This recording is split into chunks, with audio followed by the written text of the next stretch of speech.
Now to what may look like an ordinary pasture in central Texas. It's called Gault Site. It's actually changing what we thought we knew about when humans first came to the Americas.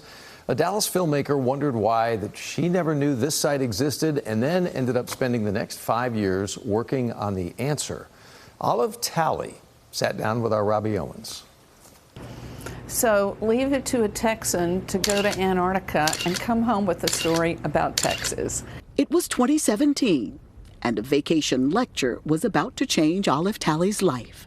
And he told us about this place in central Texas that had helped rewrite history about the peopling of the Americas. And all of us Texans turned to each other and said, "Have you ever heard of this?" No.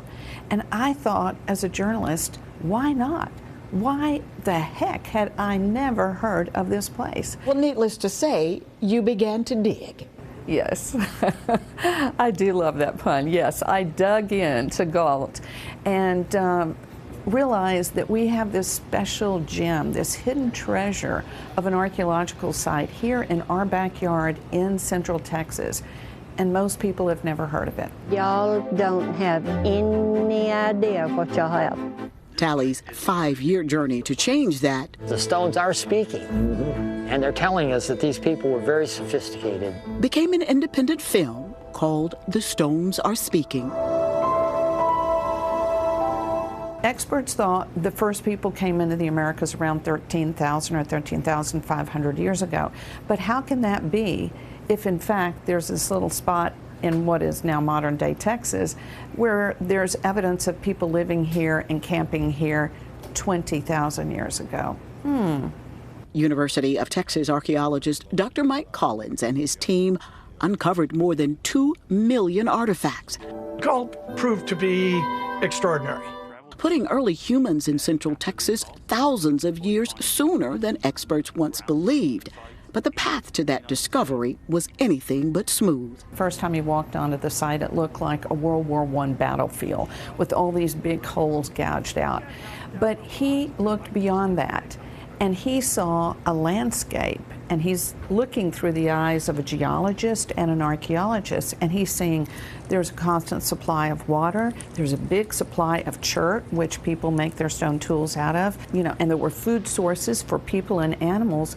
You had everything here to sustain life in prehistoric times. And it almost remained hidden. You see, the site had been on the radar of both expert and amateur collectors for nearly a century. Generations of landowners had allowed visitors to dig for arrowheads for a fee, but treasures far more precious were hiding in the bedrock below. Bringing unit 98-4. Just waiting for the right mix of curiosity, commitment, and expertise. We are literally changing the story of the prehistory of the Americas. At one point, the university pulled its support and the dig was shut down. After it resumed, the landowner stopped cooperating and the site was closed to scientists again.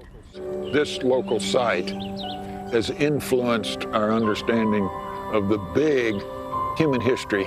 Collins, however, was as resilient as the rocks being dug out of the ground around him. He purchased the property with his own money. Collins not only purchased what is now known as the Gault Site, he then promptly gave it away. This was a place where there were trade routes, ensuring that its treasures would be protected for generations to come. It could have become a development. There could have been houses there. It's surrounded by 20 different rock quarries. So, I mean, who knows what would have happened to the property? You throw in Gault with Mike and somehow it's just magic. Talley's movie-making mission was to allow the stones to speak. The celebration of its success, though, is not how the story ends. So I feel such pressure to tell his story for him. Let me just compose myself for a second. It's okay. Time has silenced her hero. And I guess what I find so tragic about the story is that this brilliant mind is being eroded by this horrible disease called Alzheimer's. And I feel compelled, and I felt compelled throughout the whole project, to do this story and get it done because I knew that at some point Mike could not tell his own story. And so I'm telling his story on his behalf. The history-altering site that Colin saved is now open for public tours. There's only a handful of sites like this one.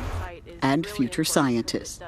Why should you care as a Texan about the story you tell in this film? It's history. It's our history. It's human history. And it's really fascinating if you'll just stop and think and let the stones speak to you. Robbie Owens, CBS News, Texas. And The Stones Are Speaking will be screened as part of the USA Film Festival that's coming up this Sunday, April 27th, at the Angelica Theater in Dallas.